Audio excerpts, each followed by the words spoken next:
And then the people would say, this is the place where we were in grave trouble, and God saved us. And it's important for us that when the children ask, what do these things mean, we can point to the past and give them something of power for their lives. In the reading from the epistle this morning, we read where Peter says to the people, and he repeats it twice, I think it is good to remind you of things that have happened in the past. And 2 verses later he says, I think it is right for me, whenever I am with you, to refresh your memory of all that God has done for us. We believe in the power of remembrance to change the future and benefit new generations.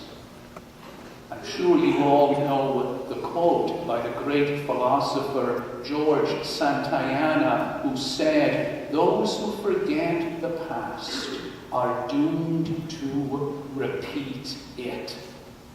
And if there is one thing we do not want for our children, it is a repetition of mistakes we made in our past. So remembrance is great and powerful. But now we have to ask this question, why the poppy in particular? And why that old poem? Why do we give those to our children? Are they suitable and legitimate remembrances for one generation to pass on to the next? And I say, yes, they are. For several reasons.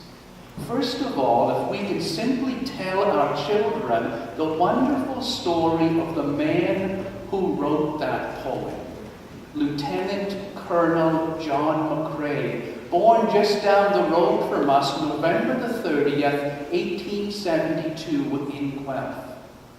Now, we don't think of him more highly for this fact, but I'm sure you all know that he was a Scottish Presbyterian. He struggled through life. You may not know that he died only a few weeks after his 45th birthday. He died because throughout his childhood and adult life he struggled with terrible asthma for which there was no reasonable treatment at the time. A short and tragic life, but the life of a man who was absolutely brilliant. The first student from Guelph ever to go to the University of Toronto on a full scholarship.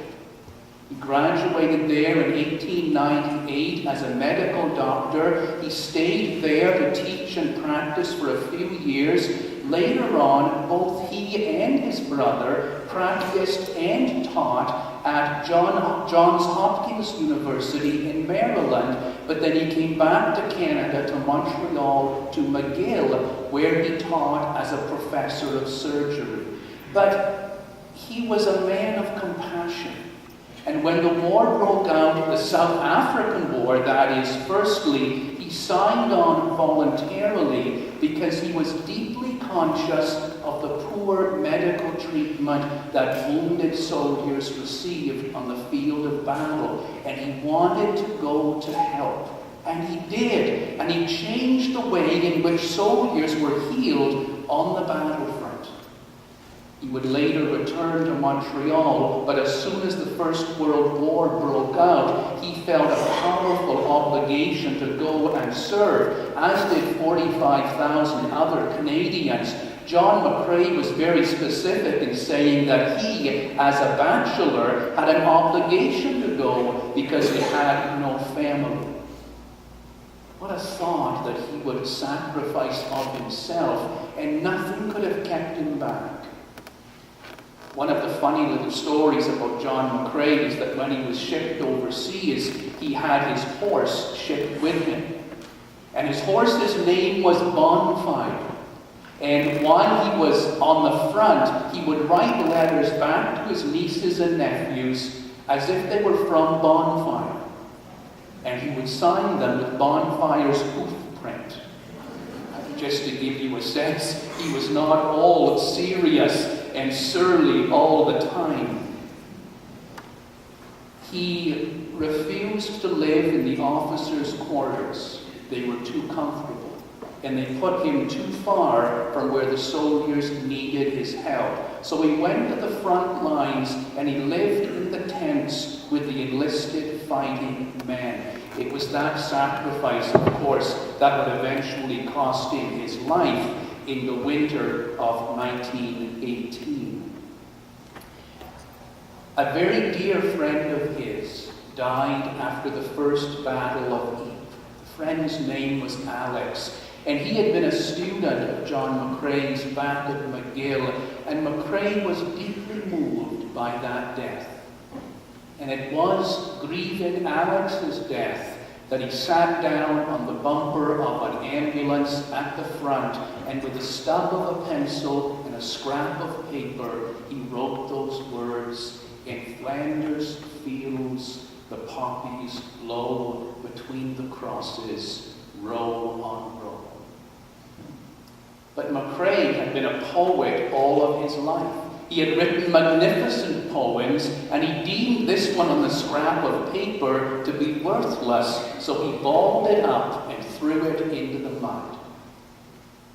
Luckily, another soldier saw that and knew what a great poet McCrae was, and he saved that scrap of paper, submitting it to several Canadian newspapers, only to have it rejected again and again. He eventually submitted it to Punch magazine in England, and it was accepted. And once read by the subscribers of Punch, it became a phenomenon in Britain and Canada, the United States, Australia, New Zealand, all around the world. The poem that captured the essence and the sadness of those people who gave up their lives.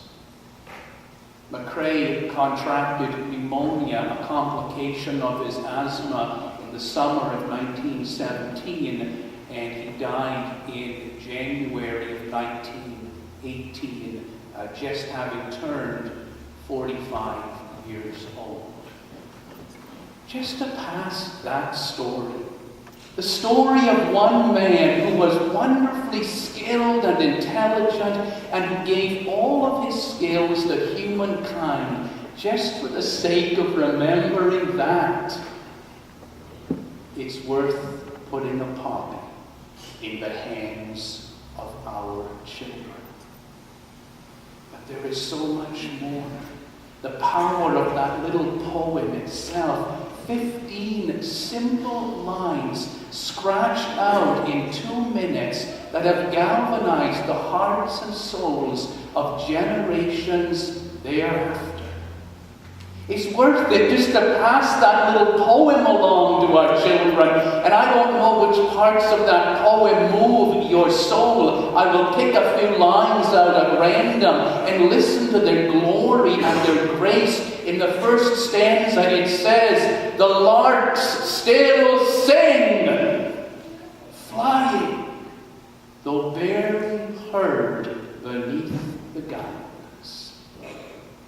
In that place of darkness and death and sorrow, McCrae looked up and said, "The larks still sing."